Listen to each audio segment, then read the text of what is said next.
Noble 1, this is Noble Actual. Noble 1, go ahead. We need that base taken out, son. What's your status? Still outside. Thermal on the interior shows standing room only. We're gonna have to thin them out or we'll be way too popular. Copy that, Noble 1. Holland out. We've got a job to do, so let's stay focused and get it done. 6, are you in position? Affirmative. Good. Execute.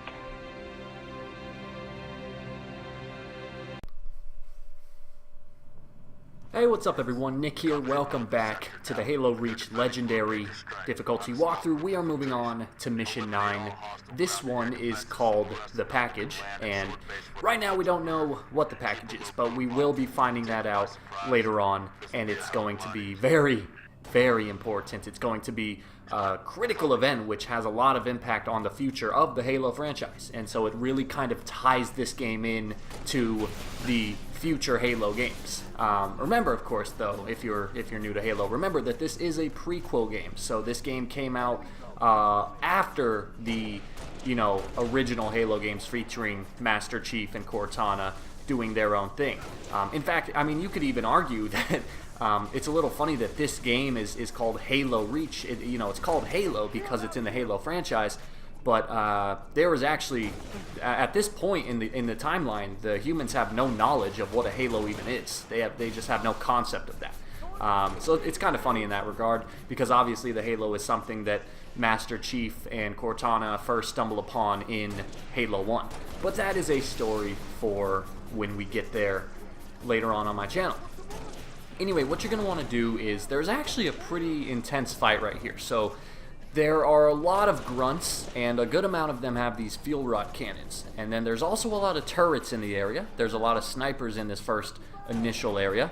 So my biggest recommendation for you is you start off with the DMR. Again, this is my favorite weapon of the game. It has really good range. So I'm going to stand behind this rock, and I'm just going to start shooting everybody I can. And I'm not, after I kill all those people, that's when I'm going to move up. So you saw there was even a ghost that was firing at me. So I tried to shoot the pilot out of the ghost. I wasn't at first successful, so now I'm going to do another attempt. So you can see him right here. Now, it's important to note that when there is someone piloting the ghost, you can, in fact, shoot them out. But it's a lot easier to do if it's a grunt versus an elite, because the grunts don't have shields. So all you have to do is either get a really well-placed headshot or just shoot the top of their body a couple times. So you can see how his armor kind of pokes out from behind the ghost. So you just have to shoot it a couple times, and after making contact enough times, he'll go down, and that's a very easy way to take out the ghosts. Alternatively, you could use things like grenades and plasma pistols and everything like that, but ultimately using just your regular gun and having a good vantage point will make your life a lot easier, at least in my opinion. But so there you see, we've taken out pretty much everyone. It looks like there's still one grunt left that has a fuel rod cannon. So again, I can't stress the importance. Even though it's one grunt, it's very easy to brush that enemy off and say, oh, it's just one grunt, no problem. But one grunt on Legendary mode can still pose a threat, especially when carrying a fuel rod cannon, which is one of the strongest weapons in the game. And so what I'm going to do now, because the fuel rod cannon is one of the strongest weapons in the game, normally I've stressed in this walkthrough, so real quick, there's DMR ammo in here, so make sure you refill your supply and get full ammo on that weapon. But you'll notice that earlier in the walkthrough I always say you want to pick up a plasma pistol just to have for safety. However, I make an exception to that when a fuel rod cannon is available. And like I said, this is one of the strongest weapons in the game. So because there is one lying around, and not just one, because so many of the enemies were carrying the fuel rod cannon, that means there's a lot of ammo for it lying around. So you can see I have 18 rounds for this gun, and that's going to be very, very helpful later on. It's an incredibly useful weapon. Now you can see just in front of us there's actually a tank. The tanks in this game are called Scorpions. That's like the official vehicle name. And we're going to get inside of that tank, and we're going to use it for quite a while.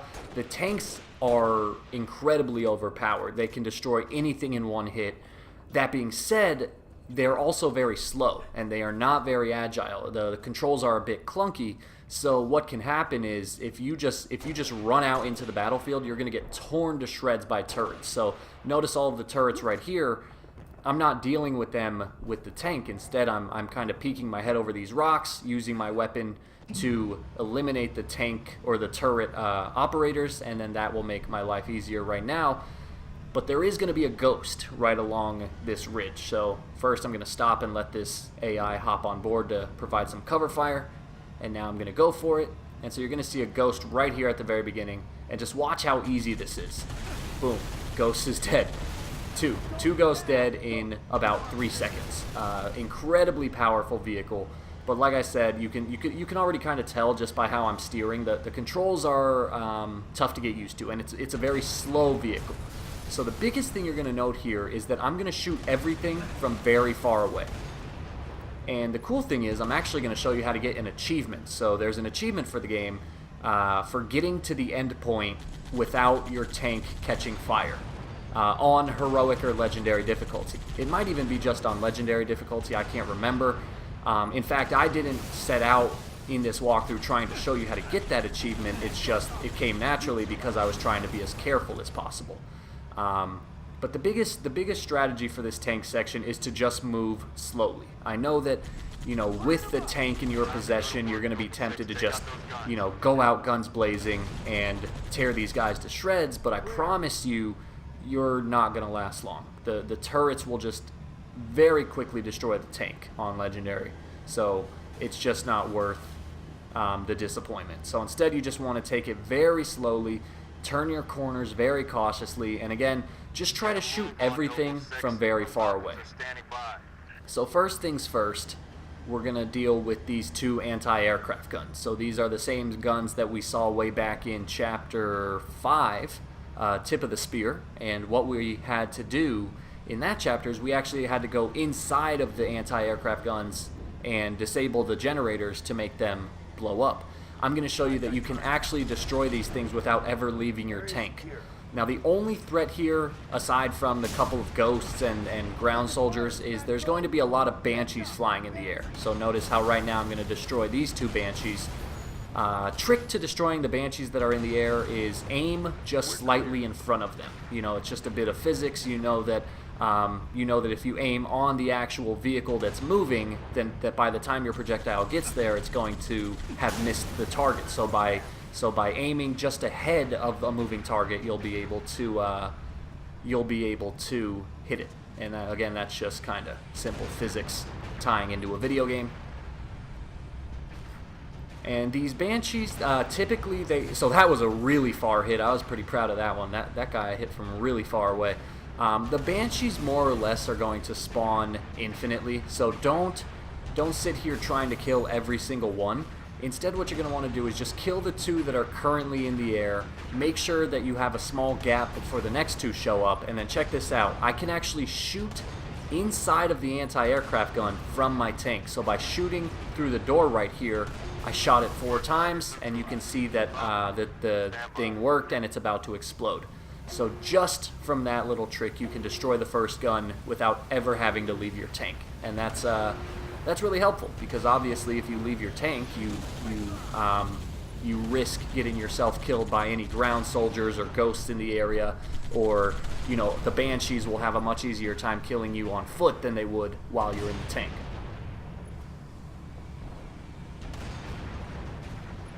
Alright, so now you're going to proceed to the second of the two anti-aircraft gun.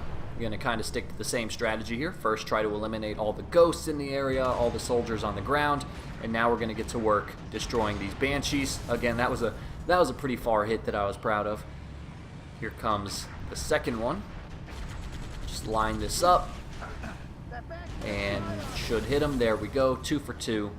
And now we're going to get a little closer to the second gun. And like I said, you'll notice I'm just being overly cautious. I'm not going straight towards the gun. In fact, what I'm going to do is I'm actually going to take a side path here. So I'm going to go the long way around. And that's just so I can just so I can make sure that all of the other threats in the area are eliminated. And then as it turns out, that if you want to destroy this gun from your tank like we did the first one, you're actually going to have to get a different vantage point. So you'll see right here, I can't actually shoot inside of the gun from this location. So I'm going to have to kind of circle around a bit. It's a little hard to see where the door begins, but once you see it, it'll be pretty easy to spot. Now before I focus on the gun, once again I'm just going to focus on taking out these two Banshees, but then you see that the Banshees, they're going to more or less retreat. One of them decided to turn back and start firing on me, so I'm going to eliminate him, eliminate his buddy. I think that was my farthest shot yet.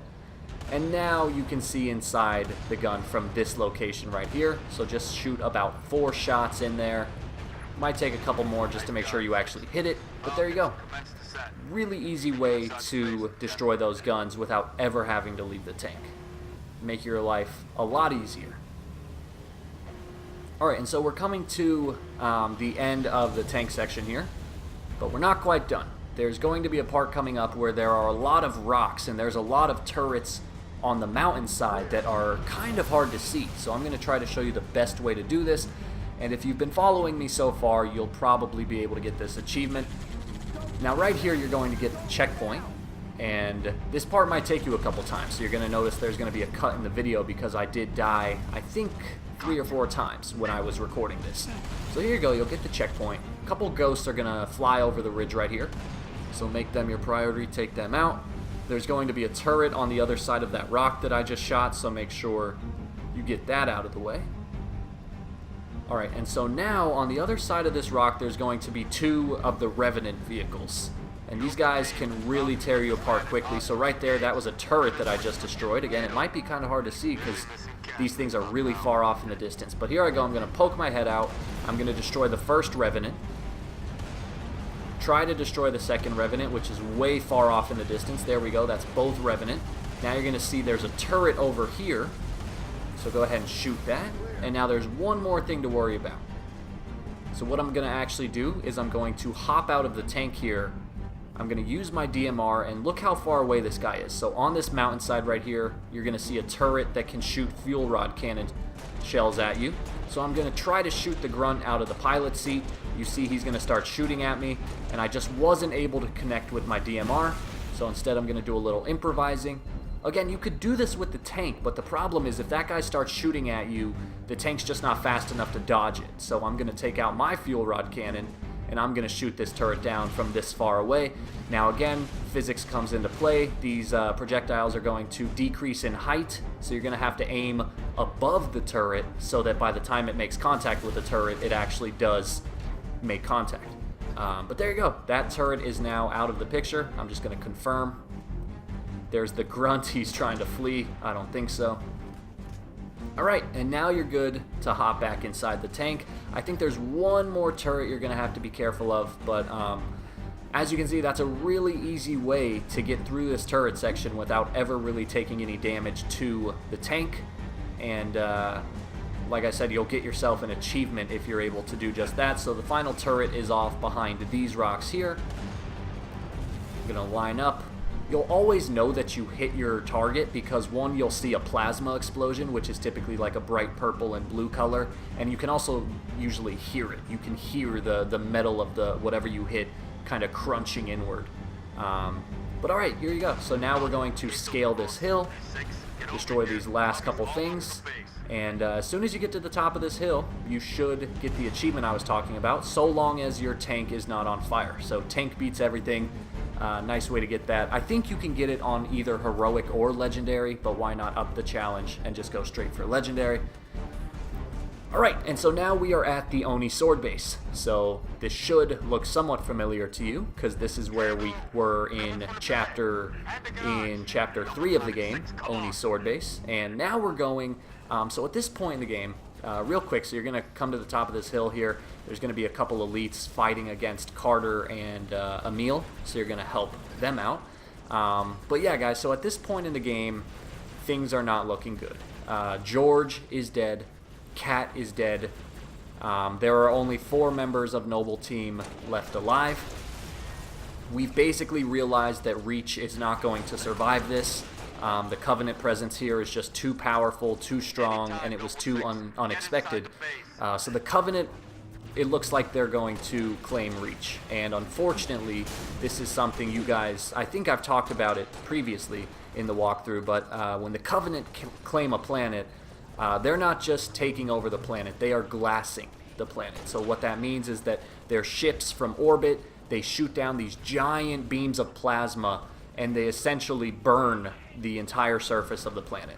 So they not only, you know, take away the humans' world, but they destroy it in the process. So things are not looking good. And, you know, I mentioned this in the first video of the walkthrough. Reach is perhaps humanity's second most popular planet behind Earth. So luckily, at this point, the Covenant still do not know about Earth. And that's kind of humanity's objective here. So humanity is fighting a losing war against the Covenant. And at all costs, the humans are trying to protect Earth. Because once the Covenant discover Earth, that's when things are over. So there's this whole thing in effect called the Cole Protocol, which if you are so say you're the pilot of a ship and you say you're captured by the Covenant, you are expected to wipe all evidence of Earth from your hard drives, and then if it looks like you're not going to be able to escape, you're expected to self-destruct the ship so that the Covenant cannot find any evidence of Earth. So again, I'm kind of getting ahead of myself with all of the Halo lore and whatnot, but the point is things are not looking good for us in this. So what our objective is now is exactly that. We have returned here to the Office of Naval Intelligence. That's what ONI stands for. And now our objective is to torch and burn this facility, because obviously this facility has a lot of classified information. So our goal is to destroy everything here so that the Covenant cannot learn anything that would help them. However, you're going to see that once we get to the end of this section, our objective is going to drastically change. So if you remember back when we were here originally, we met this character called Dr. Halsey, who I explained to you. Dr. Halsey is the lady that invented the Spartan program. It is because of her that humanity has continued to survive and is able to actually fight the Covenant because of her Spartan program. But at this point, she is assumed dead because the Covenant have taken over this planet. She's assumed dead. No one has any record of her. However, it's not really a spoiler because she pops up in later Halo games. It turns out she's not actually dead. And so we are going to meet up with her, and that's when she's going to give us a brand new objective, which, as you'll see, is perhaps, without a doubt, the single most important objective any Spartan on this noble team has ever had. So we'll see what that is when we get to it. But first, we have to actually get there. So to do that, you're going to just proceed through the sword base. Typical firefight here. At this point in the game, you're used to how the firefights work. Now you'll notice I picked up the needle rifle. Very, very powerful weapon. Very effective, especially if you don't have a DMR anymore. So I'm just going to continue my way through the base. And yeah, this level is pretty hard. So the whole latter half of this level is actually going to be one continuous firefight. And you'll see exactly what I mean when we get there. But to put it in perspective, this video is about 50 minutes long. From 25 to 45 minutes, it's all one fight, all just one single fluid fight, and it's a tough one. But as we've seen so far, Halo is very generous with the checkpoints. In fact, sometimes they're a bit too generous. We've seen a couple examples of when the checkpoints have actually gotten me into trouble. It's really odd. I'm not sure how the checkpoint system is programmed, because, for example, you saw I just got a checkpoint right there. That checkpoint makes sense because I just killed the last enemy in the area. So that's typically when you would expect to get a checkpoint, once you've cleared all the threats away. But Halo, it will, there could be 20 enemies in an area, and if you kill 4 of them, it could just randomly give you a checkpoint. So I really don't know how the checkpoints are coded into the programming of this game, but it's a very mysterious system that you can't really predict too well. So unfortunately, that makes things a little hard when it comes to making a walkthrough, because A lot of times my strategies for you guys is to, you know, try to get to this checkpoint, try to get to that checkpoint. But in this game, I can't really rely on those strategies because it's just unpredictable when those checkpoints are going to come into place. But anyway, again, you should recognize all of this. We've been in this exact area before, and we're going to have to do more or less the same thing. We're going to have to fight our way up to the upper levels, but you can see that there are a handful of invisible elite in the area.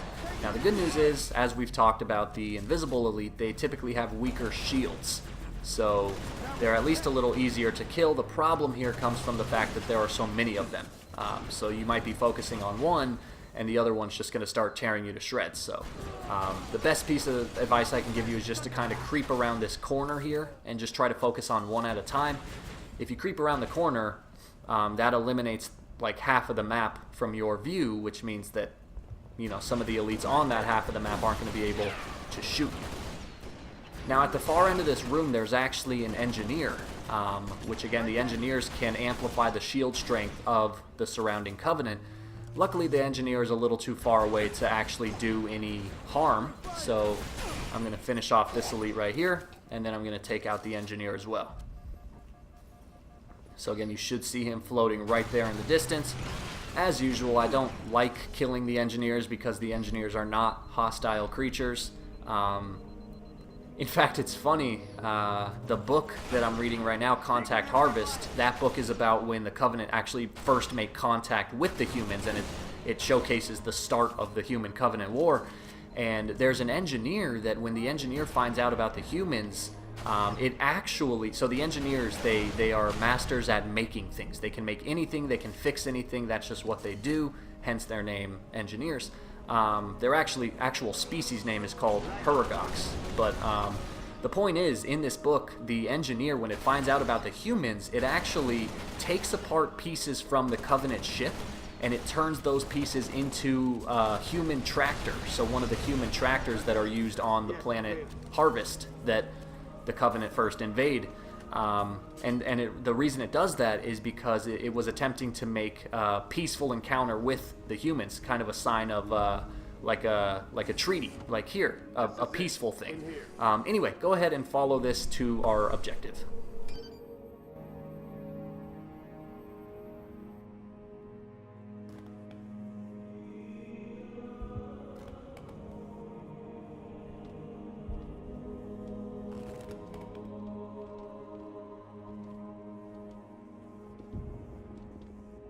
Looks like they got themselves cornered.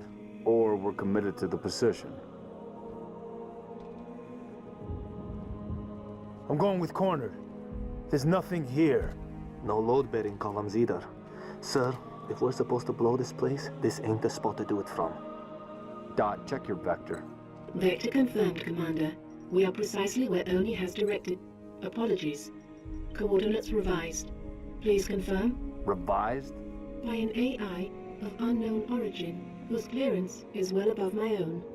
Well, it's pointing us a click and a half east and 2,000 feet underground. I didn't bring my shovel, Commander. Sir, I say we go AI free on this one. Obviously, these coordinates are junk, and the longer we go chasing them. What is this, Dot? Our revised route, Commander. All right, we came this far.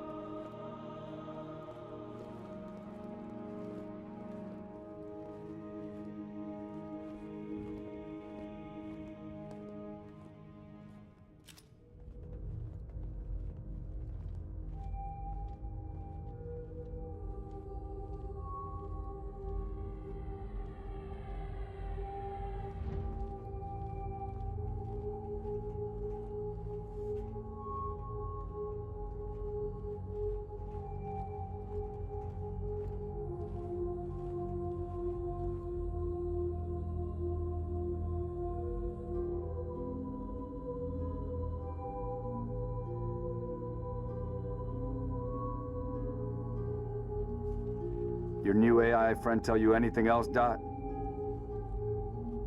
Dot. She's been expecting you.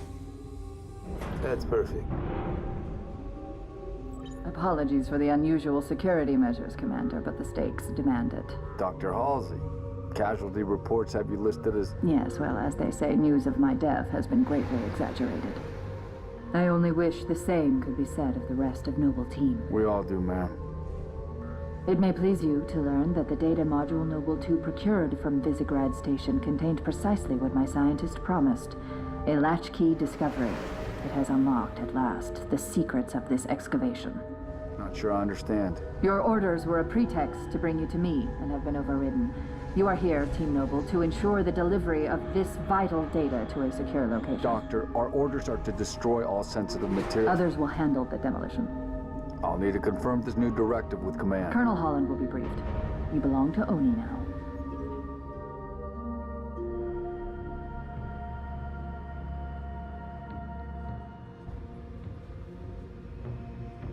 Before you is an alien artifact, neither human nor Covenant in origin, advanced beyond our comprehension, until now. Thanks to Noble 2, the decrypting of its data is nearly complete. Whatever we're doing down here, we better do it quick. Have your data ready, ma'am. We're coming to you. The decrypting process is still underway. I don't think you understand. We're out of time. If it isn't portable when we reach you, it's gonna get buried. Bury any of it, and you bury mankind's best chance for survival. Commander, you've been wondering what your Spartans died for? They died for this. Please, buy me all the time you can.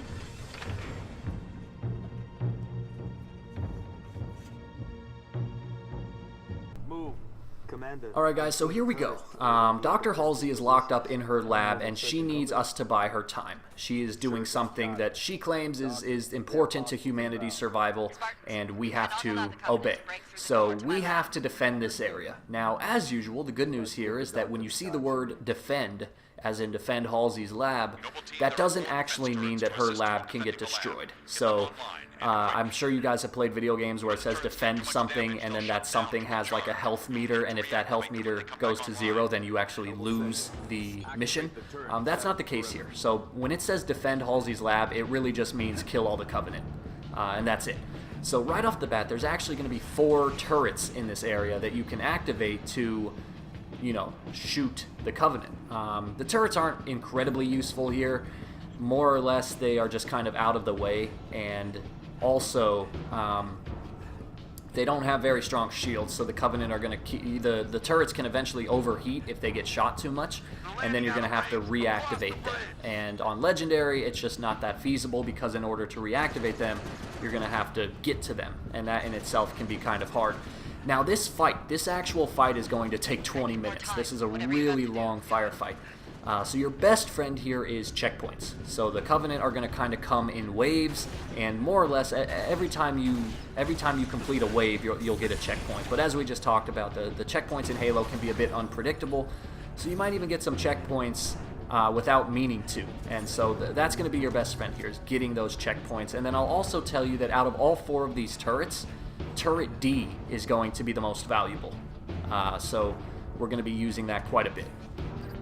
Alright, and then also, over where our Spartans are now positioned, there is a lot of stuff over there. There's all the armor modifiers, there's a ton of ammo, there's a ton of different weapons, and we're going to be visiting that later on. But for the first part here, you're actually going to want to make a strong first impression, and you're just going to put yourself right out onto the front lines, and you're going to start firing at these guys. Now I'm about to earn myself a checkpoint, and now I'm going to scale back up here, and you can see how now there's a lot more Covenant in the area. So what I'm going to do is I'm going to retreat over here, and this is what I was talking about. Any modifier you want, drop shields, armor lock, sprint, whatever, you name it, pick it up. And then I'm going to take a grenade launcher. So you see right now I have a grenade launcher and a fuel rod cannon, and so now I'm going to try to pick off as many of these guys as possible. Now you'll notice later on, or right now you can actually notice that out of all 4 turrets, turrets A and B are already gone. Turret C is about to be lost, and Turret D is still at full strength. So that's kind of what I was talking about. Turret D is going to be your best turret in this case. And you can also see that over here there are no shortage of health packs. So anytime you drop low in health, feel free to come back to this location, and you can get full health pretty easily. Now I'm going to swap out the grenade launcher for a DMR because it just wasn't really working for me. And again, you'll see I just got another checkpoint. So, as I was saying, the thing that makes this fight feasible is that there are a lot of checkpoints to go around. So, by no means do you have to do this entire fight in one solid go. That would be miserable. That would have made this a really tough game.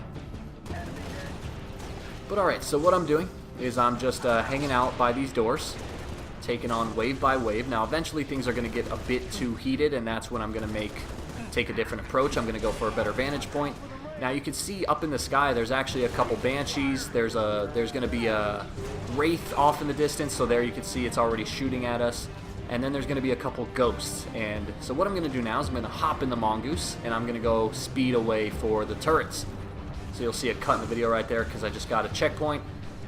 And now I'm going to go reactivate this turret here. Now, as I said, these turrets really aren't going to be that helpful, but, you know, it doesn't necessarily hurt to at least try to get them activated. So now there's a couple enemies over here. I'm going to try to thin them out. And the thing that makes this fight really fun is that there's no bulletproof way to get through it. You have to be adaptable. You know, you have to realize that if you get overcrowded, if the enemy presence gets too overwhelming in one location, you have to realize that you just need to move. You just need to move, pick a different vantage point, and try something new. So even though you see me doing what I'm doing here, by no means is this the only way to do the fight. So just make sure you know that. Alright, so now I'm going to go over here and reactivate turret A. You can see D is still holding strong.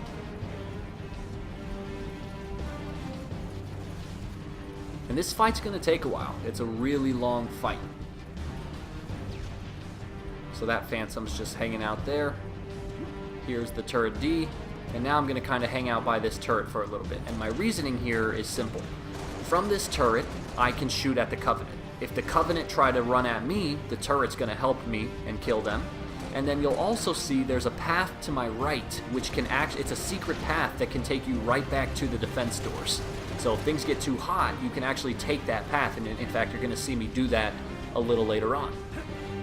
But turret D is a really good location to stand in because it just allows you access to all different parts of the map. So you'll see right here, I crept through the middle of the map, and now I'm kind of behind the enemies, and I'm going to try to help out my teammates from all the way back here. Now the thing about the Wraith, so you'll see these giant blue balls of plasma flying through the sky. The reason I'm not trying to kill the Wraith is because the Wraith is not actually shooting at you. The Wraith is shooting at the laboratory. And because the laboratory can't actually be destroyed, there's no threat there.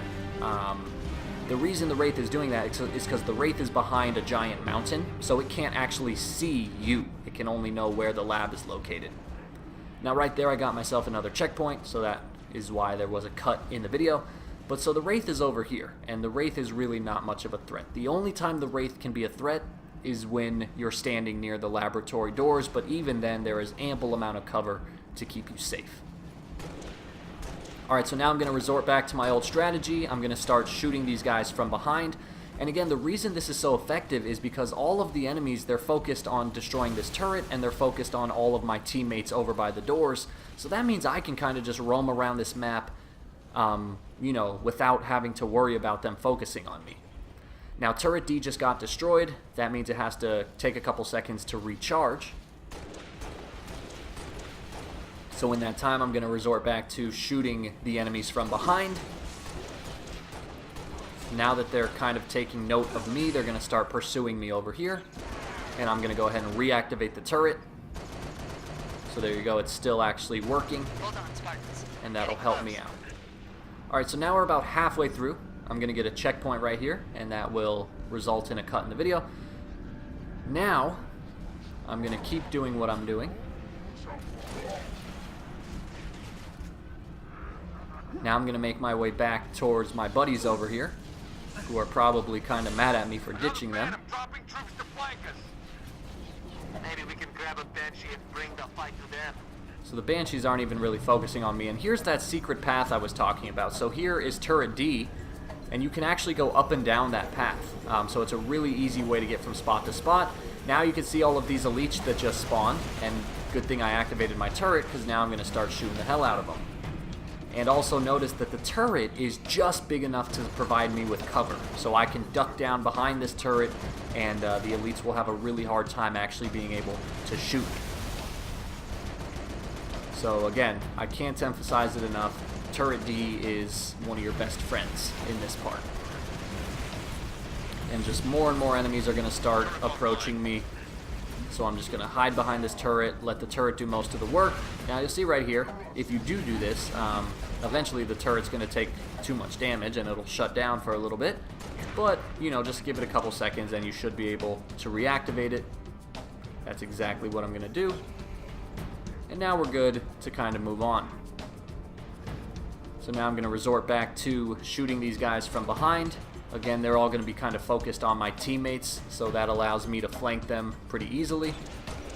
See this guy here, he didn't even know I was over here. And now that I drew him out of cover, not only am I shooting him, but my turret is also going to help out. Just another benefit of standing next to the turret. Alright, so there's a ghost right there. The ghosts can be a problem. So what I tried to do was I tried to lure the ghost over to my turret, but it didn't work out. So now I'm going to make a little move to try to lure it out. It's not working, so I'm just going to go ahead and start shooting some of the elites. Got one. Unfortunately, I'm starting to run low on DMR ammo. I'm going to run over here between these rocks, check the other side, see if there's anyone I can kill.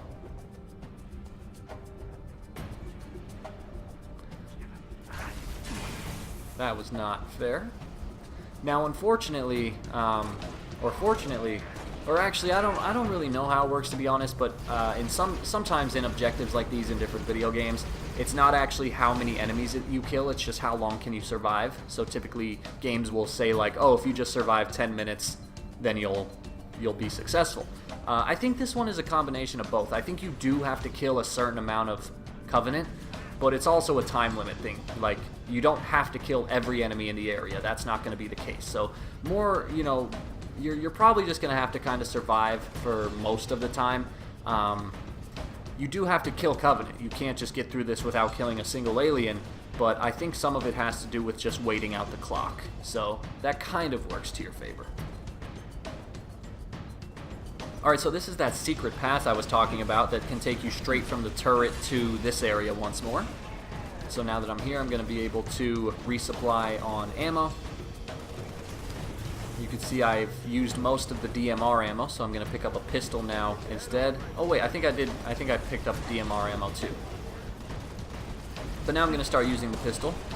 Also a good weapon. Not as strong as the DMR, but it can shoot faster, so you can use that to your advantage. And now I'm just going to start shooting some of the foot soldiers that happen to be in the area. I'm going to go ahead and get sprints back. Now this is where I was talking about the Wraith. I was saying how the Wraith actually won't shoot at you, it just shoots at the lab doors. So the Wraith is not really a threat, but you can see how, you know, we are standing somewhat close to where the plasma balls are hitting. So the Wraith can kill you here, but you'll notice how there is a lot of stuff to stand behind, and there's a lot of stuff you can stand under. So at the end of the day, the Wraith is really not too much of a threat. Now right here, what I'm deciding to do is I'm just kind of waiting out the clock a little bit. I see that there are only foot soldiers in the area, so I'm just going to kind of hide behind this thing here. I'm going to kill as many guys as I can, but I'm not going to be overly aggressive right now. I'm just going to try to run out the clock a little bit. Because once again, the vehicles aren't really presenting much of a threat here. Now this guy, he tried to sneak up on me. He almost killed me. That's another reason I just hate jackals. So I'm going to go ahead and use grenades to just make sure I take care of this guy. Still, look at that. 2 grenades and he didn't blow up. Finally got him. Now again, you'll notice I'm low in health. Like I said, there is a lot of health around this area, so you shouldn't have any trouble running out. Now I'm going to go back to work killing some of the smaller guys. We're getting close. There's about 4 minutes left of this fight. This is a really exhausting fight. But again, you'll notice I've already gotten like 10 plus checkpoints, so checkpoints are no problem here. You shouldn't have any problem getting a checkpoint. Now you'll notice I just picked up, or I thought I picked up the rocket launcher, but it looks like I did not. Instead, what I'm going to do is pick up the Spartan laser. So this is a weapon I have not used yet, but this is incredibly powerful. So check this out. It's a really easy way to destroy vehicles. So all you have to do is hold down the trigger until it charges up, and then release this giant red beam that will instantly destroy anything it hits. It'll destroy banshees, it'll destroy ghosts, it'll destroy any regular type of alien. The only thing it usually won't kill on the first hit is a wraith, but as I pointed out, we're not even going to focus on killing the wraith here, so that really doesn't factor in. And so the reason I picked up the Spartan laser was, one, to kill the 2 banshees, but now you're going to see that a couple hunters have entered the area, and that's exactly what I'm going to use the Spartan laser on. So the Spartan laser is good for 4 shots. This is the 4th one. Somehow that hunter didn't die. The first one did die, but the second one was a bit stronger. That's okay. The point is that we definitely weakened him. Now there's even more ammo for your DMR over here. I'm also going to snag a grenade launcher just to finish off that hunter. The hunters can be dangerous, so you do want to make sure you kill them before they're able to get too close. Luckily, I killed the first hunter with my Spartan laser, and now I'm going to use the grenade launcher to kill the second one. Shouldn't take too long, especially after he took a direct hit from the laser. I think that was the one that did it. Alright, yep, so now both hunters are taken care of. Got myself another checkpoint. And now we're back to just shooting the foot soldiers. And that's why I resupplied on DMR ammo. But yeah, this fight, this is a long one. It's a fun one, though. It is a really fun fight. Even on Legendary mode, it's not overly difficult.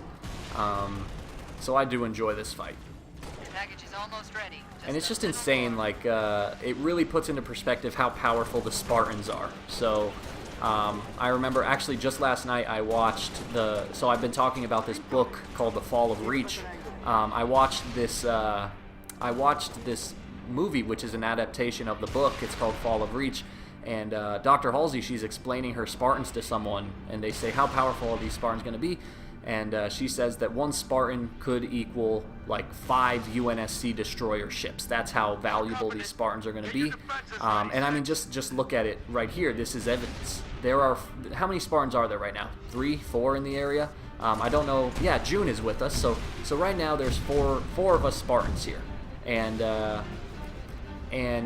we have already taken out at least 200 plus Covenant. I mean, 4 Spartans against an entire Covenant army, and we're winning.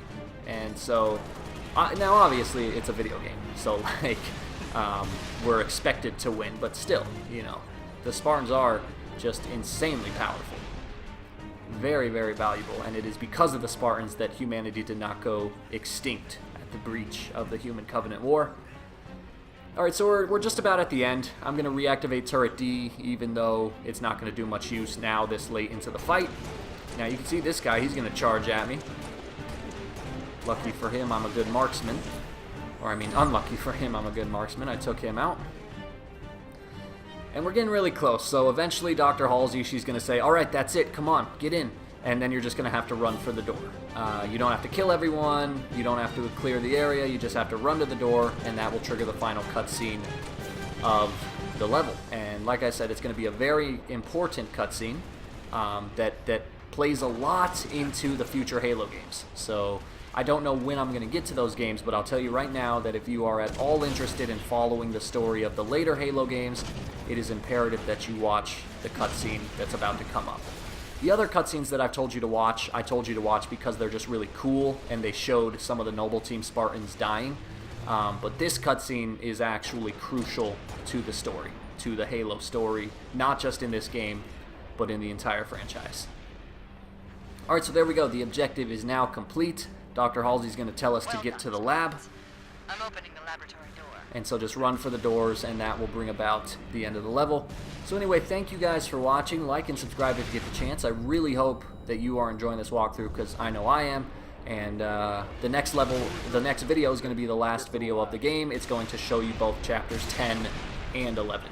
Alright guys, see you later.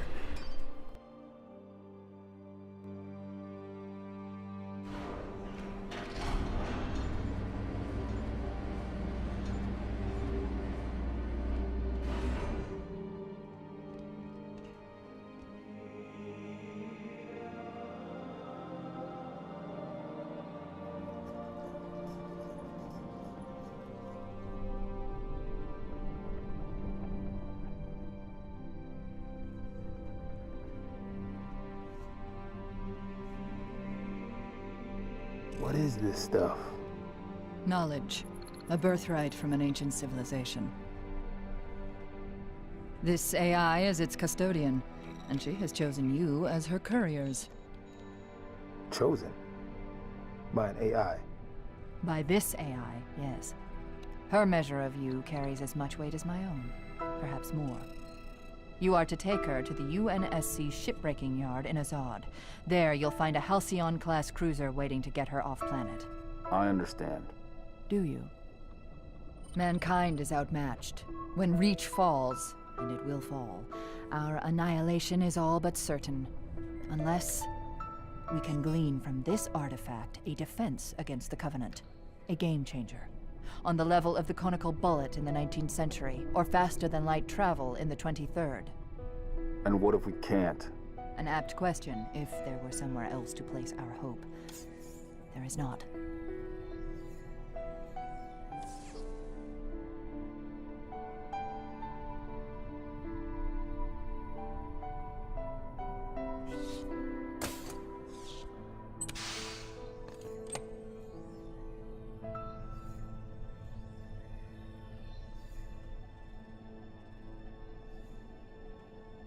Take it, Lieutenant.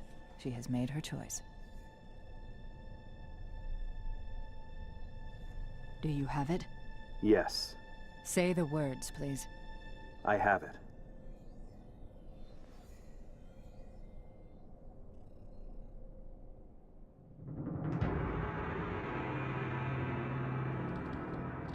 Dr. Halsey, Noble 3 will escort you to Castle Base. I require no escort, Commander. June, make sure nothing falls into enemy hands. I'll do what's necessary, sir. Good luck. You too, Rifleman.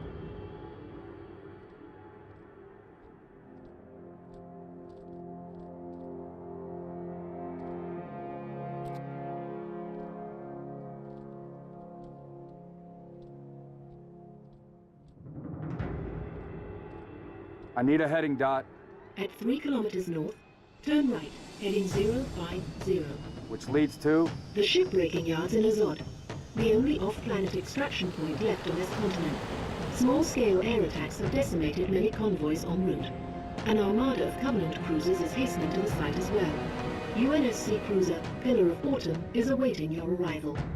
Wouldn't be a Noble mission if it were easy.